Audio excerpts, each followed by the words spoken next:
Bonjour, bienvenue sur la chaîne Jeunesse africaine et diasporique. Je suis content de vous retrouver. Je m'appelle Franck Wengel. Aujourd'hui, je vais vous parler de quelqu'un que j'apprécie beaucoup. Il s'appelle Thione Niang. Il a 43 ans. Il est né le 8 janvier 1978 à Kaolack, au Sénégal. Il a déjà écrit 5 livres. Parmi les plus célèbres, on a Mémoire d'un éternel optimiste.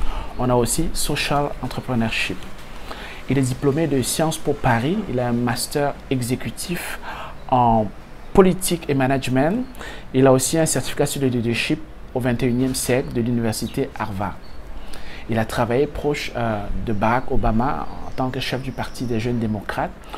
Au-delà de ça, en 2009, il a fondé le projet Give One Project. Le but, c'est de faire émerger des jeunes leaders qui vont influencer le monde de demain. En 2014, il a travaillé en collaboration avec Akon, le chanteur, l'artiste Akon, et l'homme d'affaires malien Samba Batili.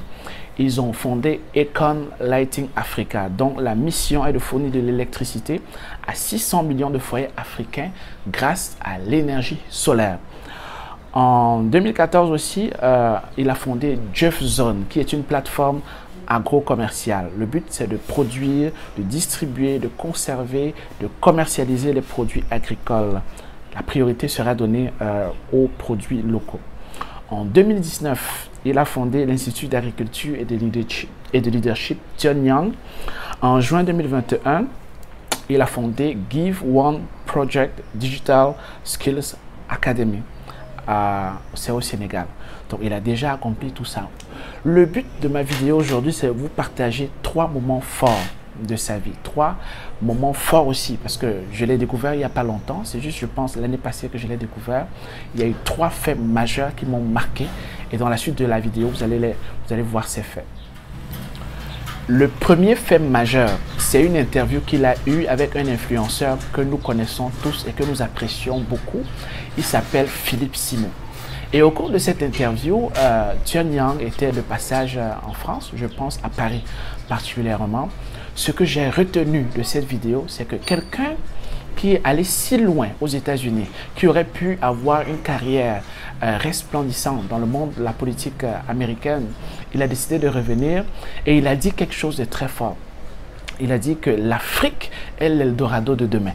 Beaucoup de gens viennent déjà en Afrique. Les puissances qui étaient là jadis, qui étaient partenaires, mais c'est les puissances coloniales, à savoir la France, l'Angleterre, sont maintenant concurrencées par qui?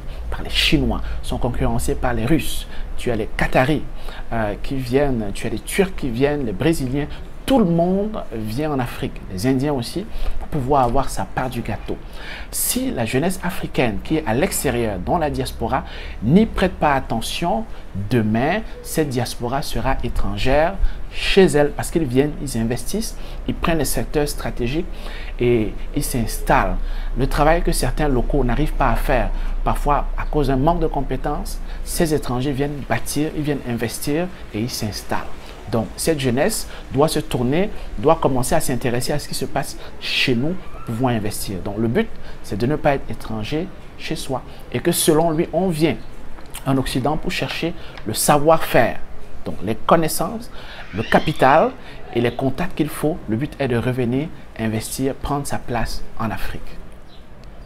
Le deuxième fait marquant qui m'a touché le plus, c'était le discours qu'il a eu à faire au MEDEF, devant le MEDEF. Le MEDEF, c'est le patronat français. Et à partir de là, c'était lui, le dernier orateur, le plus jeune, le seul noir, qui a pris la parole. Et le titre, je crois, de la conférence, c'était « Le monde qui bouge ». Et là, il a pris la parole, il a expliqué que le monde qui bouge, c'est vrai, c'est bien, mais aujourd'hui, le monde ne bouge pas pour tout le monde. Parce qu'il y a encore de la pauvreté dans le monde, et même particulièrement en France, il y a des gens qui ont soit le mauvais nom, ils s'appellent Amadou, ou bien ils ont un nom africain. Le monde ne bouge pas pour eux, parce qu'ils vivent aussi la pauvreté. Le monde ne bouge pas aussi pour les Africains qui sont sur le continent, qui sont soumis à de la pauvreté, aux difficultés. Et c'est pourquoi, parce que le monde ne bouge pas pour eux en Afrique, qu'ils prennent les bateaux pour venir en Europe afin de se chercher. Que le monde est maintenant, il est entre guillemets, il est mondialisé, il est interconnecté. Que si le monde bouge pour le patronat français, si le monde bouge pour la France, la classe élitiste, financière, économique française, il faudrait que ça bouge aussi ailleurs. Donc, il faut des partenariats win-win. Sinon, l'Occident va récolter beaucoup de migration. Et si le monde ne bouge pas pour les minorités visibles qu'il y a en France, ces minorités visibles iront à l'extérieur. Il a cité son exemple personnel parce qu'il est allé aux États-Unis, le monde a bougé pour lui. Parce qu'en 8 ans, il est quitté de plongeur, c'est-à-dire laveur d'assiettes dans un restaurant, et il est passé au stade où il travaille. Il a travaillé avec le président des États-Unis, Barack Obama, à son époque. Donc, il demandait aux partenaires français d'être beaucoup plus inclusifs parce que l'Europe n'ira pas bien tant que l'Afrique va mal. Parce que le fait de semer la pauvreté là-bas, ils vont récolter quelque part l'immigration clandestine. Donc, c'est un moment qui a été très fort. Au début, l'assistance, je veux dire, le public était un peu froid. Il se demandait, bon, qu'est-ce qu'il va dire? Et après, petit à petit, avec les arguments, avec le charisme qui allait avec, il a pu mystifier, je peux dire, l'assistance. Et il a eu des applaudissements à la fin. Je tiens aussi à remarquer qu'il n'a pas parlé en français, il a parlé en anglais.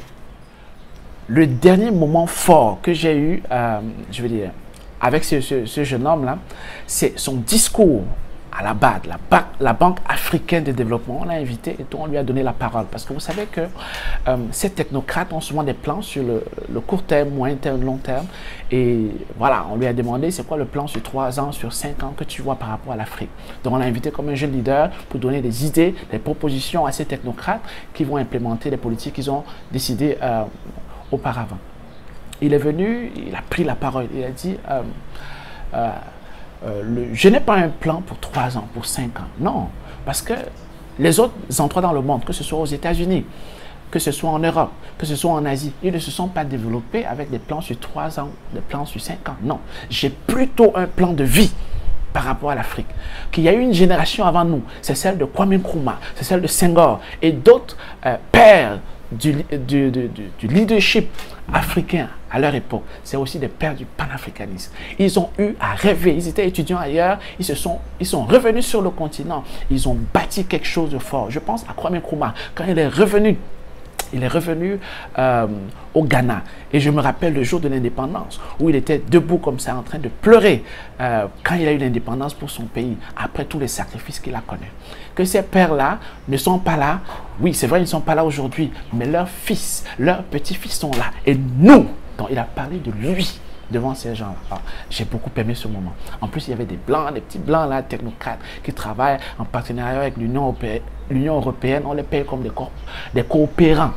Ils viennent sur place pour nous dire quoi faire et tout, des soi-disant experts. Il dit, nous allons bâtir le continent. Et si nous n'arrivons pas à le faire, ceux qui viendront après nous, nos enfants ou nos petits-enfants, ils vont continuer ce que nous avons mis en place. J'ai vu de la détermination, j'ai vu ce courage. Qui parle avec audace comme ça? Non, j'ai beaucoup aimé ça. Donc, il y aura d'autres vidéos sur Tion dans cette plateforme Jeunesse africaine et diasporique. Je voulais vous partager ces faits. Donc, en dehors du discours qu'il a eu sur l'Afrique, on voit les actions concrètes qu'il mène sur le continent et ce n'est que le début. En conclusion, quand on voit un jeune homme comme cela, c'est très inspirant et je trouve qu'il fait partie des gens qui m'ont influencé grandement et qui ont favorisé mon intérêt pour le continent africain, à devenir un acteur, pas seulement un activiste dans les réseaux sociaux, à revenir sur le continent pour investir, pour faire quelque chose de beau, quelque chose de concret pour Mama Africa. Donc, c'est un leader. Je vous invite à le suivre sur Internet, dans les réseaux sociaux. Je vous invite aussi à nous suivre. Donc, c'est l'un des acteurs que nous voulons mettre en valeur dans cette chaîne Jeunesse africaine et diasporique. Restez connectés. Merci pour vos likes, merci pour vos encouragements. On garde le contact.